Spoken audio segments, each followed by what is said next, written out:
Hello world, welcome back to Agile on the Trail. I'm your host, Voices, and today is Tuesday, September the 19th, making this day 172 on the trail. I'm here at Bald Mountain Lean-To. I did 18.7 miles yesterday to get to this lean-to. It has been raining all night, and it's still raining now. Yeah, it's just one of those days it's just going to suck. I'm in wet clothes, I'm slightly chilled, but you know, you gotta put in the miles. And right off the bat, I got Bald Mountain to walk up. I believe it is Bald Mountain. Anyways, so yeah, steep ascent right off the bat, and then for the rest of the day, it's a slow, steady descent. I am 21 miles away from Shaw's Hostel. I don't think I'll make that mileage today. I may. I don't know. Who knows? I do have a reservation for that place tomorrow. The intent was to get to the next shelter. If I get to the next shelter, it's only 13 miles away. And then do 9 miles tomorrow for Nero into Shaw's. But hey, if I do extra bonus mileage and get into Shaw's even earlier tomorrow, I'm not complaining. All right, well, I'm gonna get to it. I hope you guys are having a great Taco Tuesday. I'll see you later. I can tell you firsthand, this stream was not here last night. Nope, no sir. I have a feeling I'm gonna have a lot of these water surprise on the trail, because of all the rain we got yesterday and last night and still continuing to get. And my feet are going to be wet all day. Oh, and I was also informed that there is a potentially waist deep, if not deeper, water crossing about 9 miles ahead. Fun!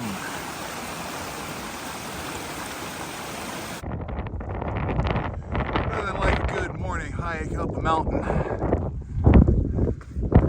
for a shotgun view. It's spitting cold rain and walking through water. Wind is chilly. Yeah, it's time to GTFO.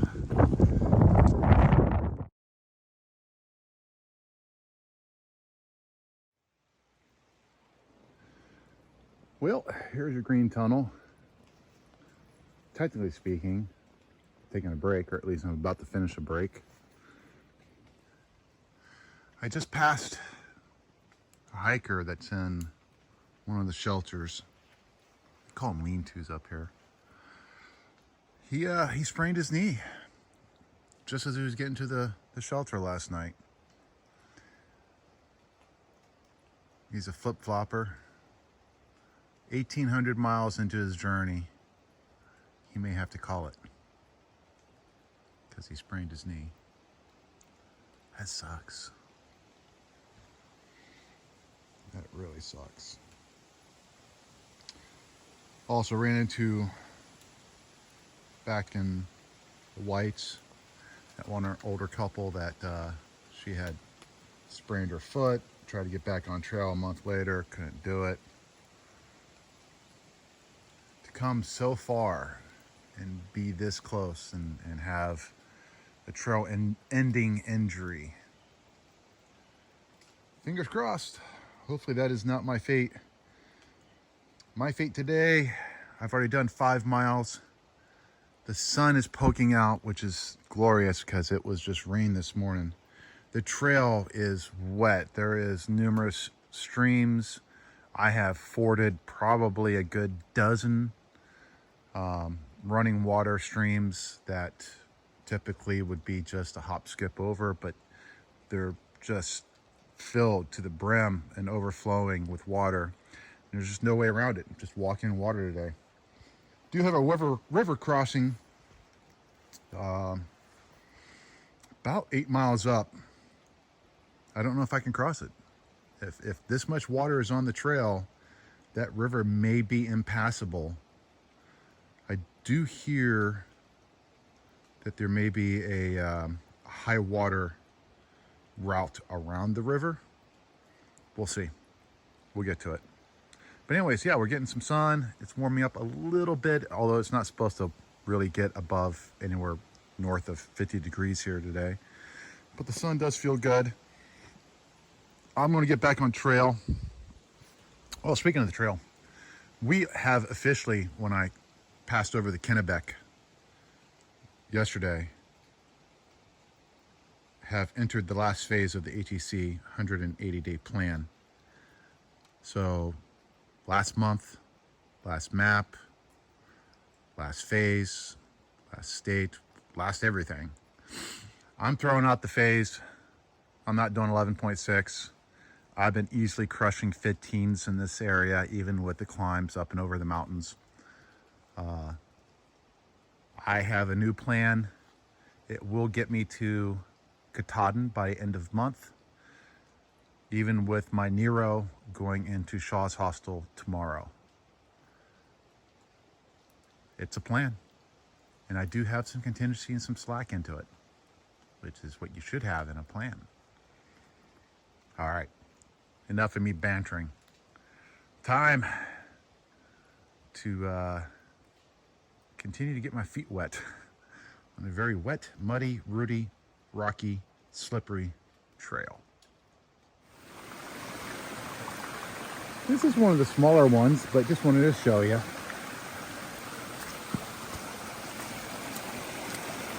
And there's no real good way of keeping your feet dry in this.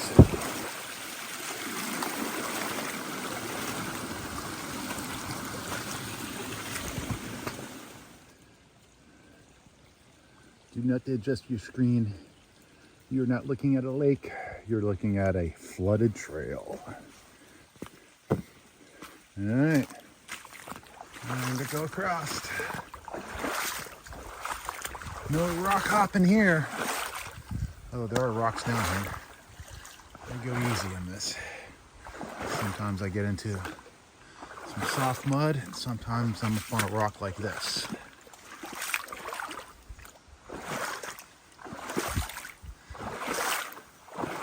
Oh, Maine, you're so silly.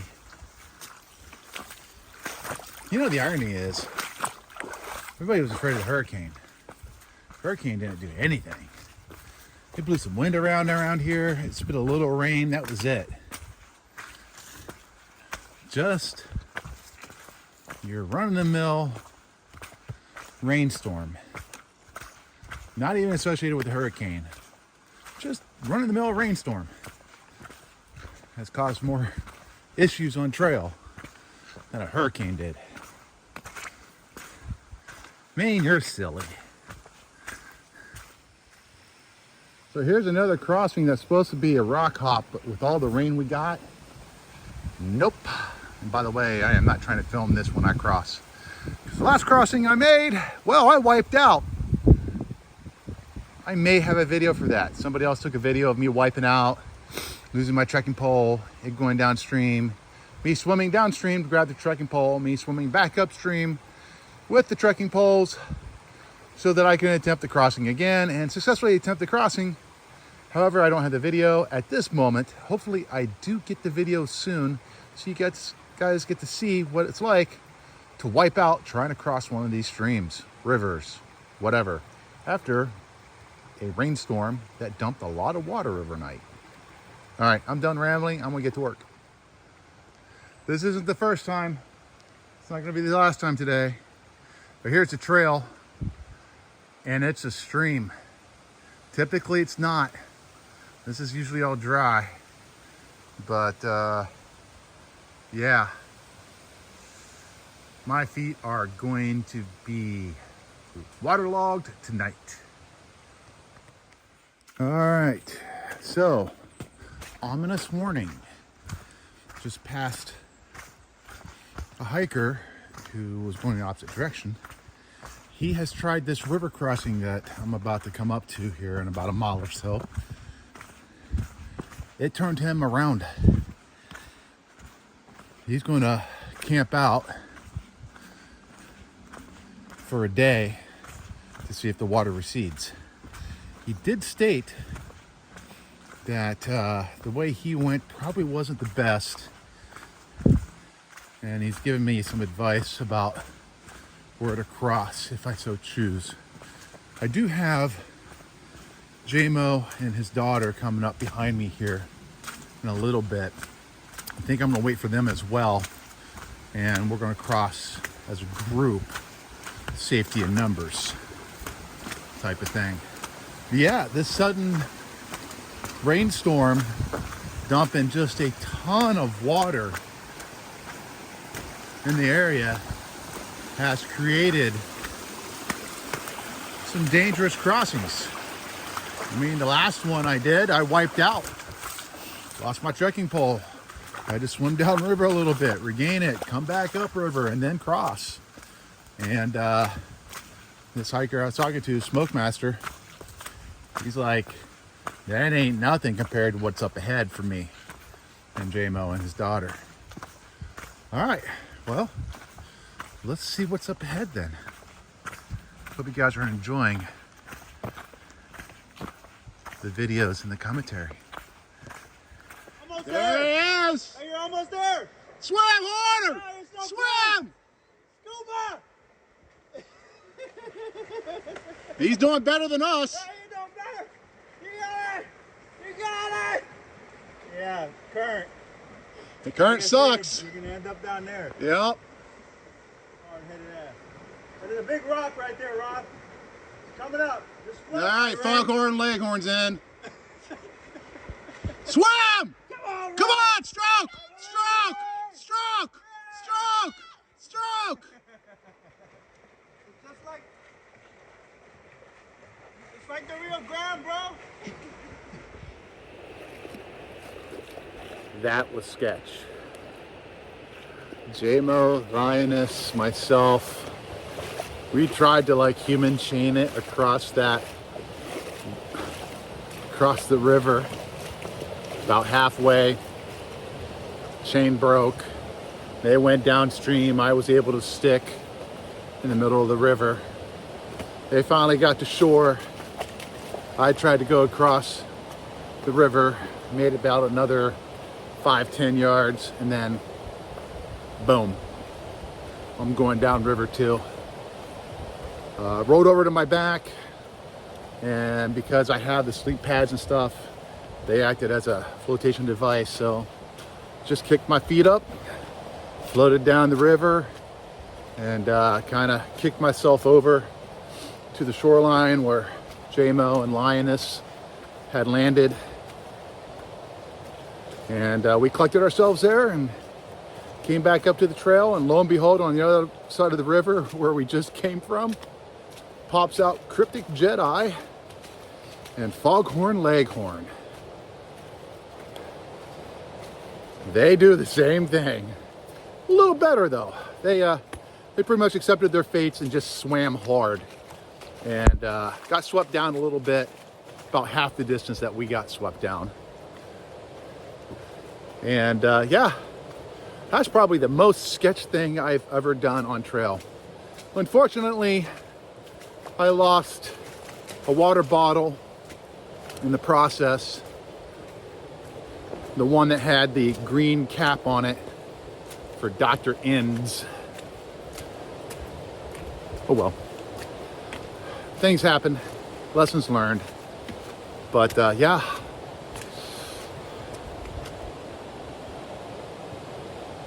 Should not have done that, but we did.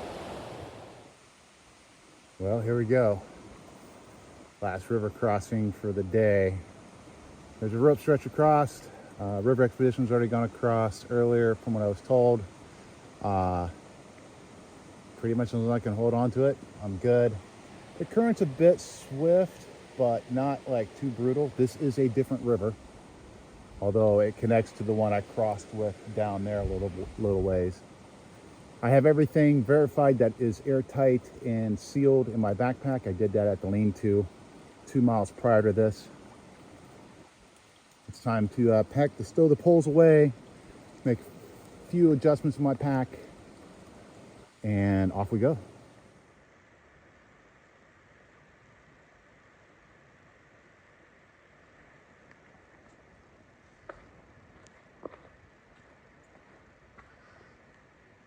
I made it.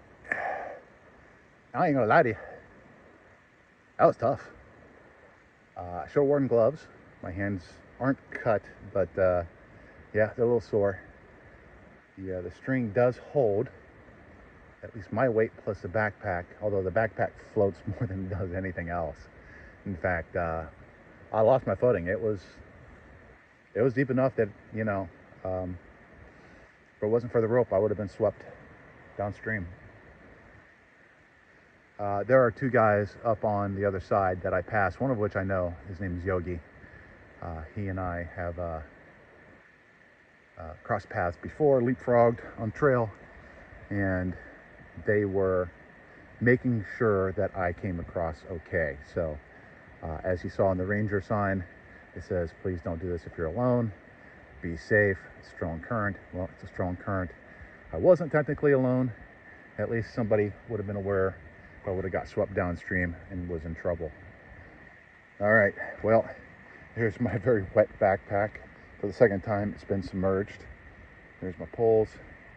And yeah, this is the trail. It's about an hour before it really gets to be time to find a stealth site. I'm going to use that to hike and dry off. I'll talk to you guys later. It's been a very interesting day. Oh, please true. Oh, please be true. Oh, please be true. May not see a moose, but it might see Bigfoot. Sweet. Hey y'all, but guess what? I made it to Lake Hebron just as it's getting dark. It's almost 7 o'clock. Ooh, the owls, hooty hoos owls are going off. And I just threw everything into the tent. No, all right, I lied. There's the backpack. I threw the pads and stuff into the tent already. I'm about to jump in myself. I am sopping wet. This trail is mud. It is rooty. It is slippery. It is rocky. Oh, and by the way, did I mention I crossed a river like twice? Yeah, I crossed 2 rivers today. And the first crossing was very sketch. We shouldn't have done it. Second crossing, not so sketch, but still very difficult. And I'm glad I did it. It's over. I did 17.7 miles in this section when I'm only supposed to be doing 11.6. So, yay me. Oh, and by the way, I have lake view. I'm right there on the lake. Sweet. Now, if I just had a fishing pole. Damn it. Oh well. I saw no Bigfoot. I think they lied to me, or I failed my perception check. Saw no Bigfoot. I saw no moose. And like I said before, I have like 4.7 miles to the road crossing, so I can Nero out tomorrow at Shaw's Hostel. And I come to find out they're an outfitter too, so maybe they can fix some of the gear issues I have, like with my shoes and other things that I have going on too, just minor things like resupply and going through the 100-mile wilderness and what my options are and everything else at Baxter State, because the end is nigh for this journey. Okay, I'm getting out of here. I'm getting bit up by some mosquitoes because, you know, hey, there's been a lot of water around here. Who would have thought? See ya, bye.